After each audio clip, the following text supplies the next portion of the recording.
Chapter 4. Do you suppose he'd be all right? Said Ma anxiously. It was dawn, and they were about to retire for the day.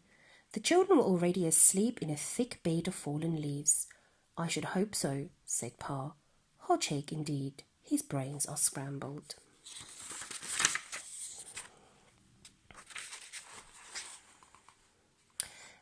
Max slipped the crock round and halfway round again. He did not stir till the evening of the following day. The shock had sent him into a kind of short early hibernation. When at last he woke up, his sisters rushed to nuzzle at his nose, the safest nuzzling place for hedgehogs, with squeaks of concern, and their parents left their snail hunting and came trotting up. "How are you feeling, dear?" said Ma. Max considered this. His headache was almost gone, and he was thinking straight, but his speech, he found, would still not behave properly. "I'm a bit better, thanks," he said. "You had a nasty knock," said Pa. "You need rest," said Ma. "Why not get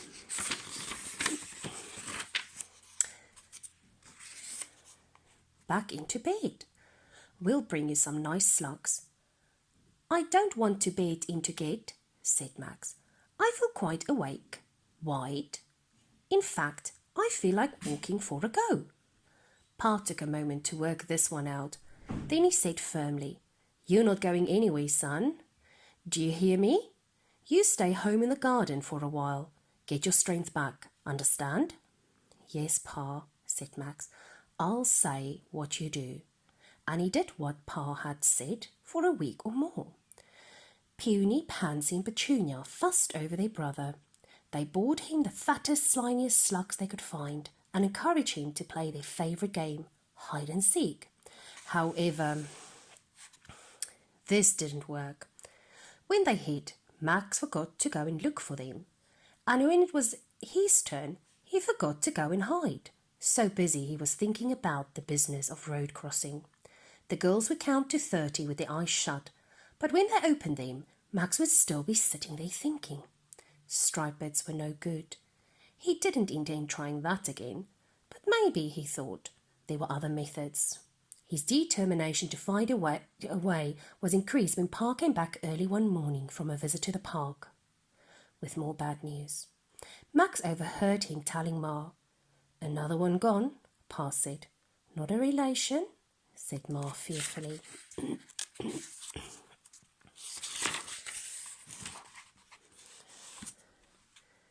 "No," said Pa. "Chap from number 9A, just up the road. I didn't know him well, you understand, but he always seemed a decent sort of hog. He was crossing just in front of me not 10 minutes ago. Misjudged it. Motorbike got him. Leaves a wife and 6 kids. That evening Max waited until he was sure that Pa was out of the way. In the garden of number 5B,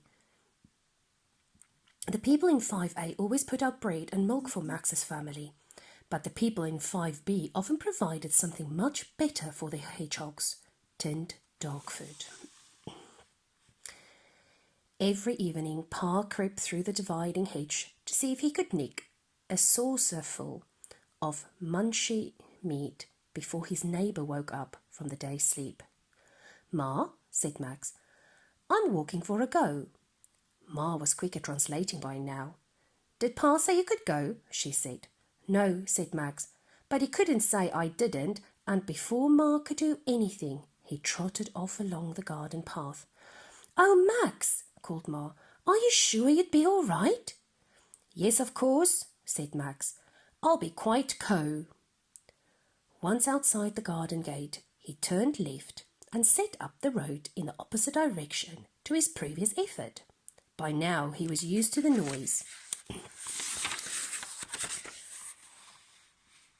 and the brightness, and confident that he was safe from traffic as long as he did not step into the road. When a human passed, he stood still. The creatures did not notice you, he found, if you did not move. He trotted on, past the garden of number 9A, with its widow and 6 kids, until the row of houses ended in a high factory, and the factory wall began. So high that he would not have been able to read the notice on it beside the factory entrance. Max speed 5 miles per hour, it said. Max kept going, a good deal more slowly than this. And then suddenly, once again, he saw not far ahead what he was seeking. Again, there were people crossing the street. This time they did not go in ones and twos at random, but waited all together, and then, at some signal he supposed, crossed at the same time. Max drew nearer until he could hear at intervals a high, rapid beep, beep, beeping noise, at the sound of which the traffic stopped, and the people walked over in safety. Creeping closer, still tight up against the wall, he finally reached the crossing place, and now he could see this new magic method. A bunch of humans stood and watched, just above their heads, a picture of a little red man standing quite still. The people stood quite still. Then suddenly the red man disappeared, and underneath him there was a picture of a little green man, walking, swinging his arms. The people walked, swinging their arms, while the high, rapid peep, peep, peeping noise warned the traffic not to move. Max sat and watched for a quite long time, fascinated by the red man and the green man. He rather wished they could have been red hedgehog and a green hedgehog, but that was not really important. As long as Hedgehog could cross here safely, that was all he had to prove, and the sooner the better. He edged forward until he was just behind the waiting humans and watched tensely for the little green man to walk.